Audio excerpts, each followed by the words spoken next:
warahmatullahi wabarakatuh. Kami mahasiswi Universitas Muhammadiyah Riau, Fakultas Ilmu Komputer, Prodi Teknik Informatika tahun 2024 ingin mempresentasikan proyek UAS Algoritma dan Pemrograman kami. Selamat menyaksikan. Pembacaan surat Al-Alaq dan artinya oleh Keisha dan Diva. Bismillahirrahmanirrahim. Iqra bismi rabbikal ladzi khalaq. Khalaqal insana min 'alaq. Iqra wa rabbukal akram. Allazi 'allama bil qalam. 'Allamal insana ma lam ya'lam. Kalla innal insana layatgha ar-ra'ahu istaghna. Inna ila rabbikar ruj'a. Ara'aital ladzi yanha 'abdan iza shalla. Ara'aita in kana 'alal huda aw amara bittaqwa. Ara'aita in kazzaba wa tawalla. Alam ya'lam bi annallaha yara. Kalla la illam yantahi lanasfa'an bin nasiyah. Nasiyatin kazibatin khati'ah. Falyad'u nadiyah. Sanad'u zabaniyah. Kalla la tuti'hu wasjud waqtarib. Shadaqallahul azim. Dengan menyebut nama Allah yang Maha Pengasih lagi Maha Penyayang. Bacalah dengan menyebut nama Tuhanmu yang menciptakan. Dia telah menciptakan manusia dari segumpal darah. Bacalah dan Tuhanmu lah yang Maha Mulia, yang mengajar manusia dengan pena. Dia mengajarkan manusia apa yang tidak diketahuinya. Sekali-kali tidak, sungguh manusia itu benar-benar melampaui batas. Apabila melihat dirinya serba cukup, sungguh hanya kepada Tuhanmu lah tempat kembalimu. Bagaimana pendapatmu tentang orang yang melarang seorang hamba ketika dia melaksanakan sholat? Bagaimana pendapatmu jika dia yang dilarang sholat itu berada di atas kebenaran, atau dia menyuruh bertakwa kepada Allah? Bagaimana pendapatmu jika dia yang melarang itu mendustakan dan berpaling? Tidaklah dia mengetahui bahwa sesungguhnya Allah melihat segala perbuatannya? Sekali-kali tidak, sungguh jika dia tidak berhenti berbuat demikian, niscaya kami tarik ubun-ubunnya ke dalam neraka, yaitu ubun-ubun orang yang mendustakan dan durhaka. Maka biarlah dia memanggil golongannya untuk menolongnya. Kelak kami akan memanggil malaikat Zabaniyah, penyiksa orang-orang yang berdosa. Sekali-kali tidak, janganlah kamu patuh kepadanya, dan sujudlah serta dekatkanlah dirimu kepada Allah. Maha benar Allah dengan segala firman-Nya.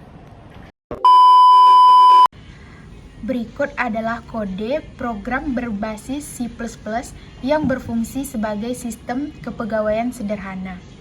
Program ini memungkinkan pengguna untuk menambah, menampilkan, mencari, mengedit, dan menghapus data pegawai, serta menghitung gaji bersih pegawai berdasarkan gaji pokok, tunjangan, dan potongan.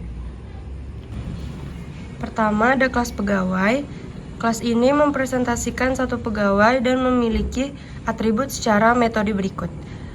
Yang pertama, ada ID pegawai, lalu nama, kemudian jabatan, gaji pokok, tunjangan, dan potongan. Lalu ada konstruktor, pegawai, integer ID, string N, string J. Konstruktor ini digunakan untuk menginisialisasi objek pegawai. Hitung gaji, menghitung gaji bersih dengan rumus gaji bersih sama dengan gaji pokok ditambah tunjangan dikurang potongan. Tampilkan info, menampilkan informasi lengkap pegawai, termasuk perhitungan gaji bersih, menggunakan fix dan set precision 2 untuk memastikan angka ditampilkan dengan 2 desimal. Lalu ada update data untuk memperbarui data pegawai yang sudah ada. Kelas Sistem Kepegawaian. Kelas ini bertanggung jawab untuk mengelola daftar pegawai dalam sistem. Atribut vektor pegawai. Menyimpan daftar pegawai dalam bentuk array dinamis. ID pegawai. ID pegawai akan bertambah otomatis setiap kali pegawai baru ditambahkan. Tambah pegawai. Menambahkan pegawai baru ke dalam daftar pegawai dengan ID bertambah secara otomatis. Tampilkan pegawai. Menampilkan semua pegawai yang terdaftar. Cari pegawai. Mencari pegawai berdasarkan ID. Edit pegawai. Mengedit data pegawai berdasarkan ID. Cari pegawai. Mengedit data pegawai berdasarkan ID.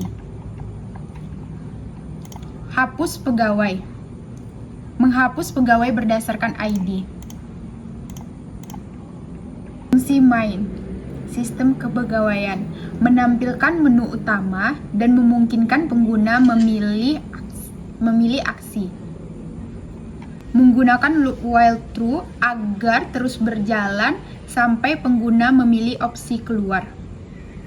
Berikut hasil codingan jika di run. Oke, kalau kita tambah pegawai, ketik 1. Pegawai Diva, nama jabatan manajer, gaji pokoknya misalnya 5 juta, tunjangannya 2 juta, potongannya 500.000. Oke, pegawai berhasil ditambahkan. Kita akan nambah pegawai lagi. 1, namanya Rani, jabatan pegawai staff, gaji pokoknya 3 juta, tunjangannya 1.500.000, potongannya 500.000. Oke, pegawai berhasil ditambahkan. Kita akan mencoba mencari pegawai berdasarkan ID 3. Oke, kita masukkan ID pegawai yang dicari. Kita cari ID nomor 1. Ini ya, pegawai ditemukan dengan ID 1.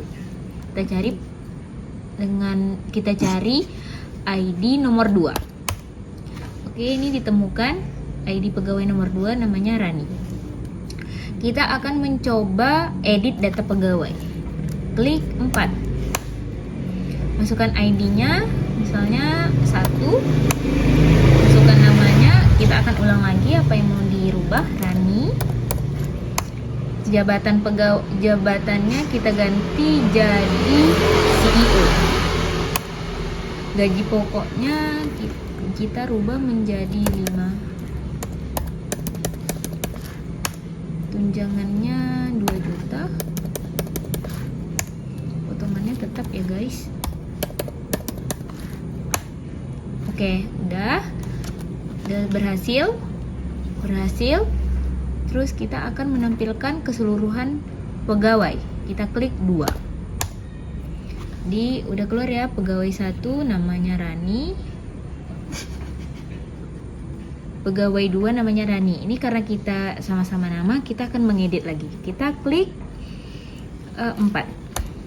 Kita akan mengganti nama pegawai nomor 1. Kita klik ID-nya 1. Namanya Diva. Jabatannya manajer. Gajinya 4 juta. Tunjangannya 2 juta. Potongannya 500. Oke, ini udah selesai ya. Kita ulang lagi, tampilkan pegawai semua. Oke, ini udah terganti ya. Pegawai nomor 1 Diva, udah semuanya. Kita akan menghapus pegawai. Kita klik 5. ID-nya saya ingin menghapus 2. Oke. Masukkan ID pegawai. Pegawai dengan ID 2 berhasil dihapus. Kita tes lagi, tampilkan semua pegawai. Klik 2 ya. Oke, cuman ada ID pegawai 1 namanya Diva, ini semua bisa dilihat di sini ya. Jadi setelah itu kita tekan keluar.